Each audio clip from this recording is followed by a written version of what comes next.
living elementally is to understand the truths that basically define our lives. And among those truths are the fact that we live by energy.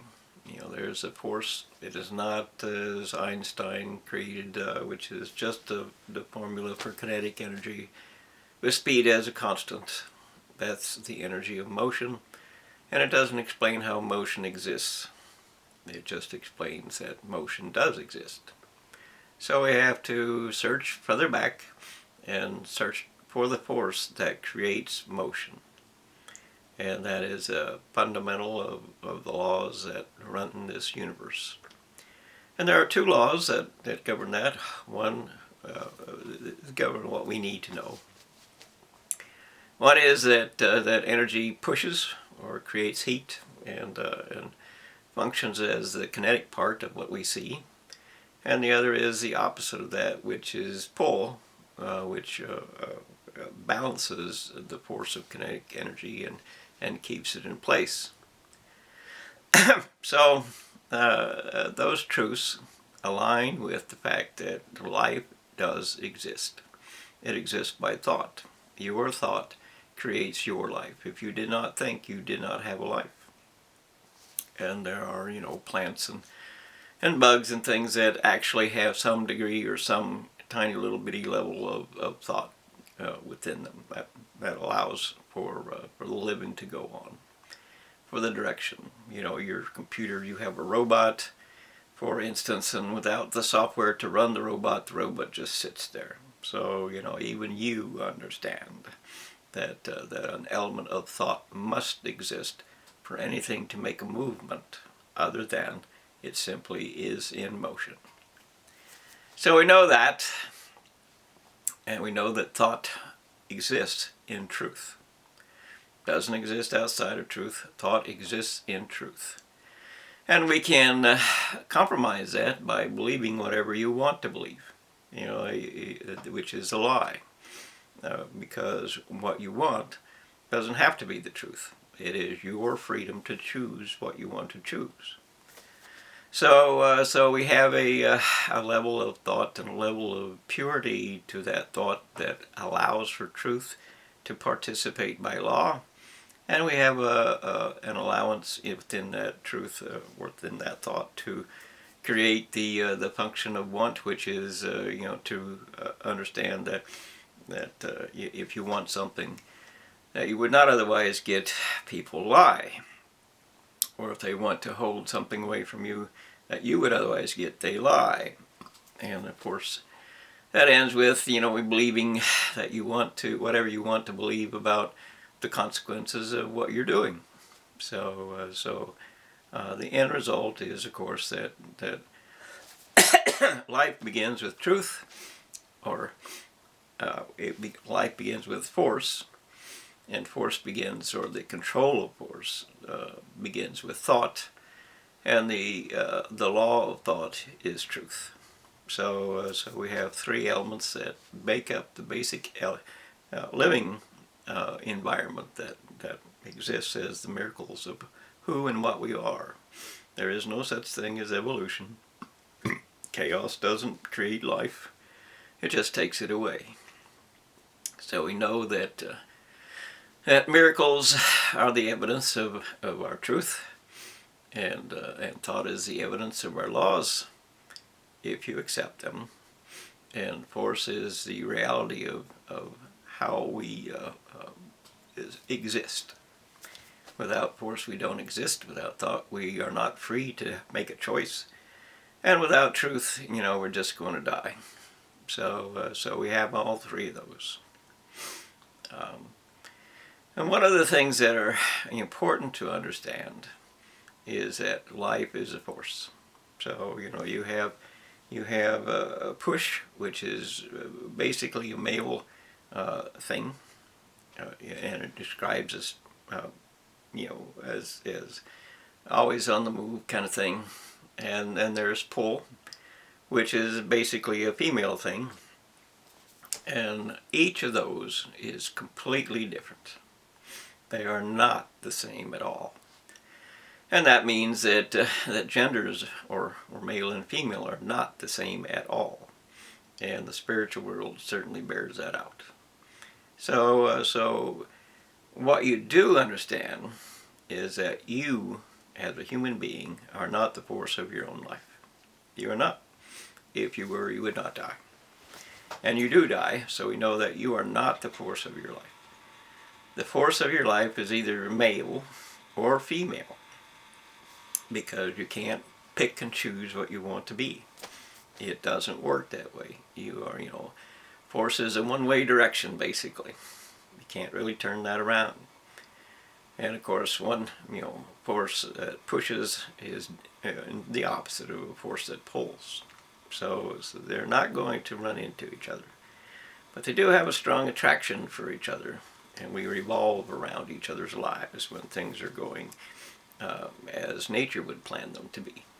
So we have what it really comes down to is that if you are functioning in the purity of a female world, decides if you're female and you're doing the best you can to live a female life, you have a companion in that life that is functioning as female. That's your basic software, let's just say, of how you should live and what you should be and all the things that make life what it is.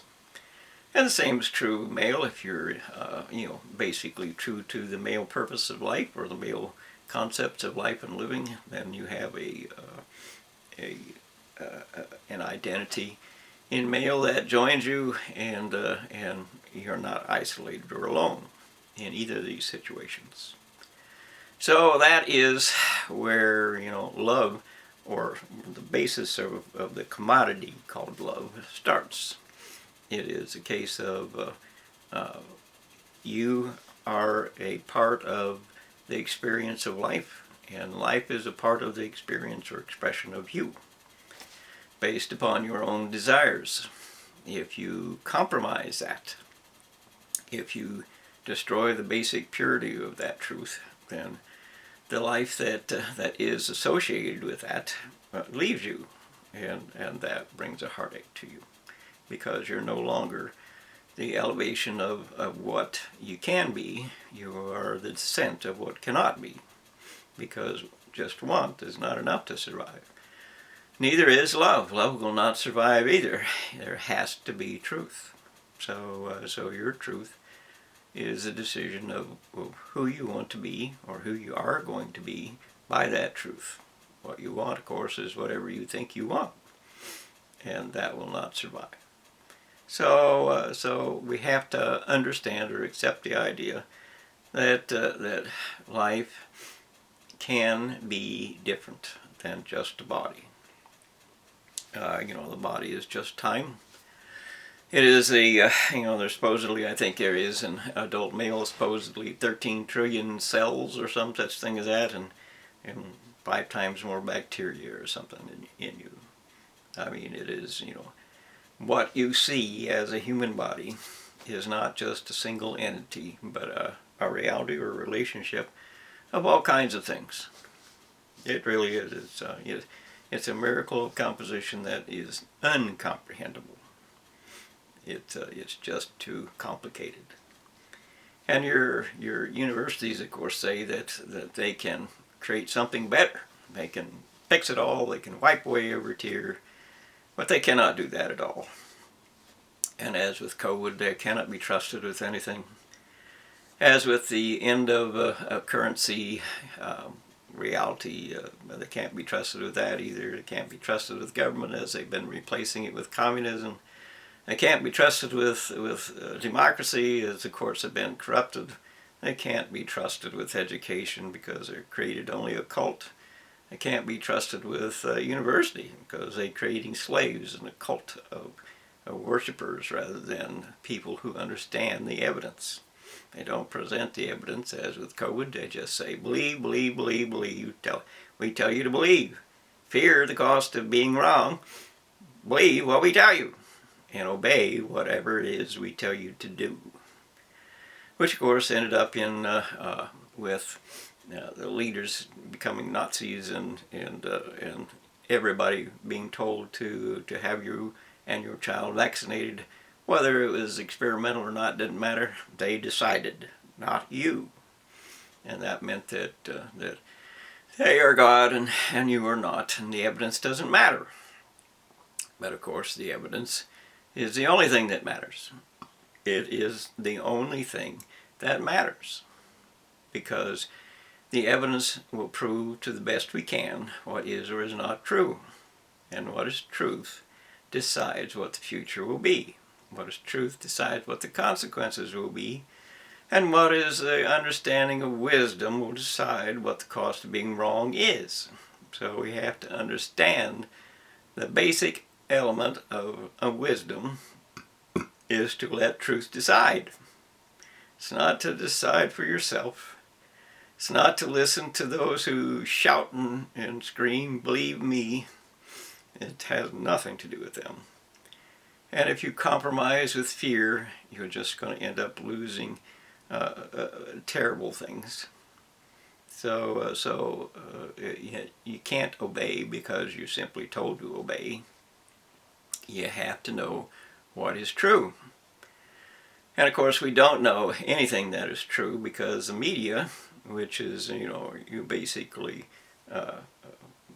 the prediction that everybody is going to be attached to their screens and Big Brother is going to stand over you. Well, it is so. Because you are attached to your TV screen, they tell you what you think. They tell you what you think. Even if you don't believe that, they tell you what you think. You're not allowed to think for yourself. You're told to think or believe what it is that the media tell you. And of course, the university tells the media what they think. And they all share the money that they strip away from life and democracy to have for themselves. Trillions of dollars spent for nothing more than their fantasy and delusions. An entire world or an entire nation lost to its future because they wanted to play with toys. So, we're looking at a situation that is life or death for the world. And you can, believe that or not believe that because you have the freedom to believe that or not believe that. You have the choice to believe that or not believe that. But only truth will decide what is true. You cannot avoid the cost or the question that is true. And truth will decide. So if you believe that the world is flat, then to you the world is flat. Or this planet is flat. Even if it can be proven that that is not true. You can still believe it anyway because you want to. Because you're going to prove that you're not going to be told what it is that you're going to believe. But of course, that's not altogether right. There are things that evidence will prove is true. You can believe that vaccines are bad for you, or you can believe that vaccines are good for you. It doesn't make either one of them true or false. The evidence alone proves what is true. And of course, I've had a couple of videos taken down for medical misinformation because I didn't say vaccines are great. They cannot be trusted entirely. And this one may be taken down too, but the state of it is, just like COVID, we cannot simply believe what we are told. We have to look at the evidence, and we have to understand by the evidence what it is that is or is not true. It's not a case of believe the university is wrong.